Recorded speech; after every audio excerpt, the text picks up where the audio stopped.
تخيل تسكن في فندق وتلاقي إن في بنت اختفت من غير أي أثر، وبعد أسابيع يلاقوا جثتها جوه خزان المية فوق السطح. بس الغريب إن المكان ده مستحيل توصله لوحدك، ومحدش فاهم لحد النهاردة إزاي وصلت هناك. قبل ما نبدأ القصة، لو بتحب الحكايات الغريبة والمرعبة اللي لسه محدش فاهمها، اضغط اشتراك وفعل الجرس علشان اللي جاي أغرب من الخيال. في بنت كندية اسمها إليزا لام، كانت عندها 21 سنة وقررت تعمل رحلة لوحدها لأمريكا. قعدت تنزل من مدينة لمدينة لحد ما وصلت لوس أنجلس، وهناك قررت تحجز في فندق قديم وغريب اسمه سيسل هوتيل. الفندق ده تاريخه كله غامض، حوادث قتل، انتحارات واختفاءات. بس إليزا ما كانتش تعرف أي حاجة من ده، كانت بس بتدون رحلتها على الإنترنت كأنها مغامرة عادية.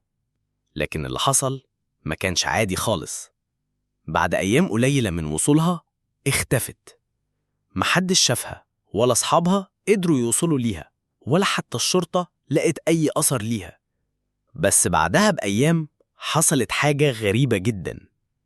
الكاميرات الأمنية في أسانسير الفندق سجلت فيديو لإليزا قبل اختفائها، واللي شاف الفيديو عمره ما قدر ينساه. كانت واقفة في الأسانسير بتتصرف بطريقة غريبة، بتبص بره الأسانسير كأن في حد بيطاردها، بتتكلم لوحدها، بتحرك إيديها كأنها بتكلم كيان مش مرئي. وفجأة خرجت من الأسانسير وما رجعتش تاني.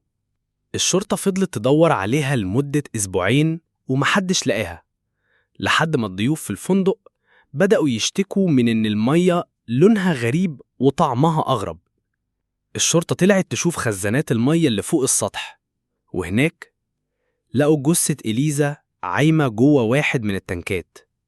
لكن الغريب إن باب السطح مقفول وعليه إنذار، وغطى الخزان تقيل جدا، والمكان كله مش سهل الوصول ليه من غير ما حد يلاحظ. يعني إزاي وصلت هناك؟ وليه كانت بتتصرف كده في الأسانسير؟ ولو حد قتلها دخل إزاي؟ ولو هي اللي طلعت لوحدها فتحت الخزان إزاي وقفلت وراه؟ أسئلة كتير، بس ولا واحدة منهم ليها إجابة لحد النهاردة.